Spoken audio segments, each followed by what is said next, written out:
If you found yourself as the object in a deranged lunatics horror movie, could you escape? Well, you are wrong, and in this video I am going to go through the movie A Classic Horror Story and tell you exactly why you wouldn't survive. We start off with Fabrizio here, who runs a sort of taxi-like service but for longer trips, and he's taken a group of people to different destinations.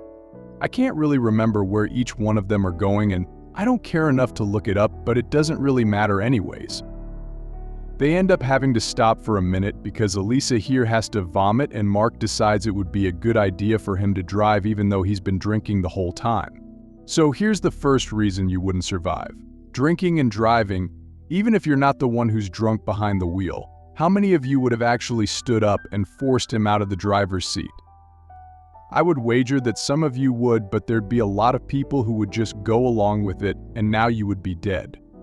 While they're driving, the drunk idiot starts to doze off, and Fabrizio sees a dead goat or something in the road, so he grabs his steering wheel to avoid it, and surprising no one, they end up driving into a tree.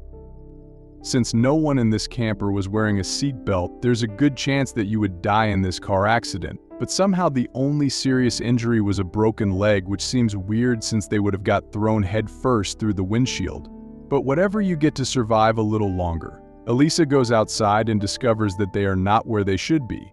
Somehow their camper isn't attached to a tree just off the road, but it's in this clearing next to a cabin. So the doctor and Fabrizio start walking through the woods to see if they can find the road and go get some help. Cut back to the camper, and Elisa looks up and sees that the cabin door is now open. Then the doctor and Fabrizio come across some sort of creepy satanic-looking shrine that says the 3 Knights of Honor. Not sure what the hell that means. Next we have Elisa looking around the creepy cabin, and a door just slams shut, and instead of running out of the house screaming, she goes to check it out. Going to check out a slamming door or some strange noise in a situation like this is never going to end well for you. Most likely someone is just going to end up wearing your face.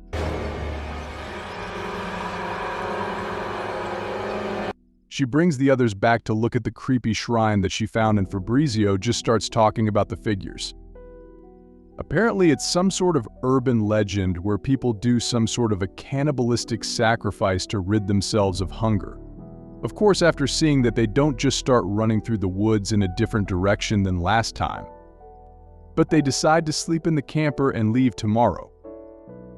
Look, I understand it's starting to get late and the sun will be down soon, and also wandering through the woods at night isn't ideal, but I would not be comfortable sleeping in this camper, which you have no idea how it got there, that's also next to this creepy cabin. No thanks, I think I'll take my chances in the woods.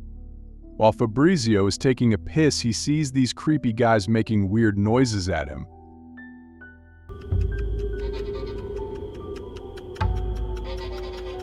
Then they hear a girl screaming from inside the cabin. So the 2 women decide to go and check it out. Meanwhile, Fabrizio makes it back to the camper and tells the doctor in a panic that they need to go inside the cabin. So they're all in the cabin, and they find this little girl stuck inside this. Well, I don't know what the hell you call this thing, but they're debating on whether to help her or not, when the lights turn red outside, and then they see the drunk idiot being dragged out of the camper. They drag him inside the cabin, strap him to a table, and I'm not going to show too much of what they did, but it's pretty brutal. Then they just leave. The group stays quiet, and it seems like they don't know that they're up there, which I don't really see how that's possible.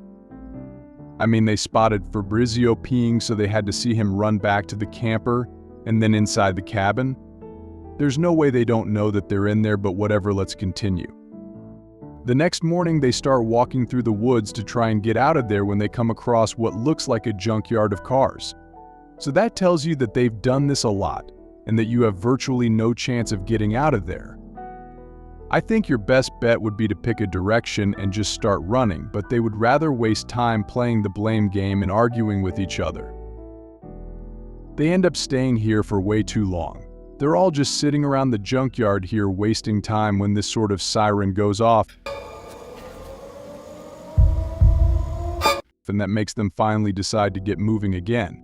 We need to go now. They start walking again, and they somehow end up back at the cabin, but this time the camper is gone. At this point, all hope of getting out of this mess would be gone. They end up going back inside the cabin to stay the night. They're all just talking and Fabrizio tells some stupid joke and they all start laughing, almost like they forgot they're all gonna die. They all fall asleep and then that siren starts to play again. So Elisa wakes up and finds a bunch of people in creepy masks standing outside with Sophia and the doctor tied up, and that little girl inside of whatever this thing is.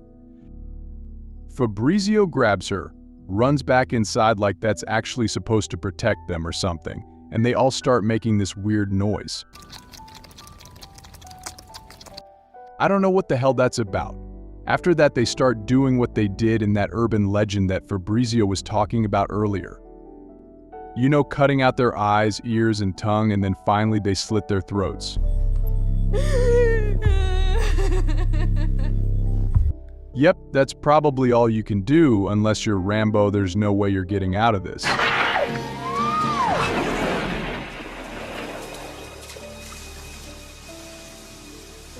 Elisa figures out that Fabrizio was in on it the whole time, which just further solidifies that you're screwed. He gets pissed off and tells them to take her.